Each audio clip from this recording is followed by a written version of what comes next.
Here's the lowdown. Mind your own business. How many times have you and I just seen other people being blessed in their relationship with the Lord and have kind of wanted it? We've wanted either to be as reading the Bible as much as them, or praying as hard as them, or worshiping as well as them, and we see them and just envy them. We see the people on stage leading worship, and we go, man, I wish I could sing like that. We hear the pastor go, man, we could preach. I wish I could preach or study or had his knowledge like that. And it all goes back to the Cain and Abel. And I was reading in Genesis 4, now Adam knew Eve, his wife, and she conceived and bore Cain and said, I have acquired a man from the Lord. Then she bore again, this time his brother Abel. Now Abel was a keeper of sheep, but Cain was a tiller of the ground. And in the process of time it came to pass that Cain brought an offering of the fruit of the ground to the Lord. Abel also brought of the firstborn of his flock and of their fat. And the Lord respected Abel and his offering, but he did not respect Cain and his offering. And Cain was very angry, and his countenance fell. So the Lord came to Cain, why are you angry? And why has your countenance fallen? If you do well, will you not be accepted? And if you do not do well, sin lies at the door, and its desire is for you, but you should rule over it.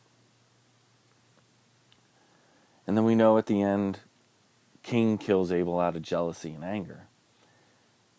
And how similar is that to us? Sometimes we can even kill a friendship or hinder the growth of a friendship because of jealousy over what they have and what we perceive as lacking.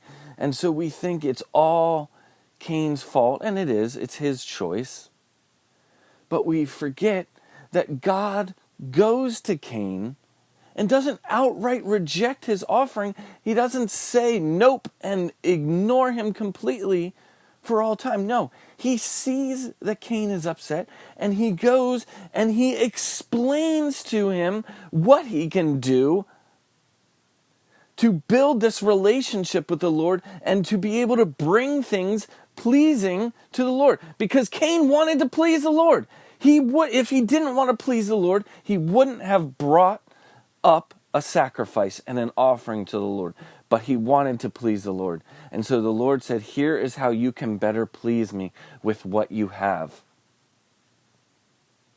But Cain was so focused on the blessing that Abel was getting and not the instruction to be able to receive the same amount of blessing as Abel, completely refuses to hear the word of the Lord.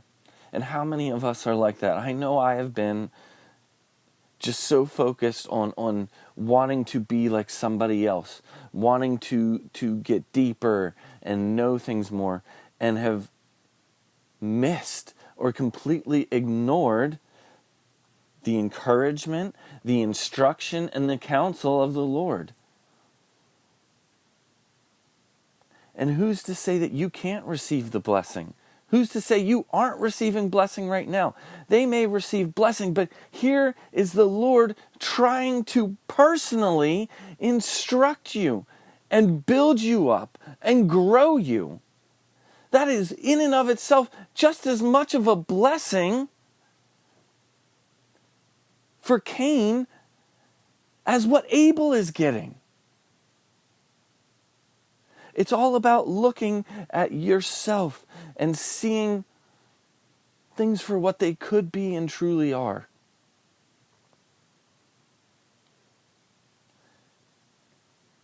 So that's what I want us all to do. Stop looking and comparing yourself. Don't compare yourself to me and say, oh, I wish I knew the Bible like he did or was corrected like he did. No, be yourself. Build your own relationship with the Lord. And be blessed in that.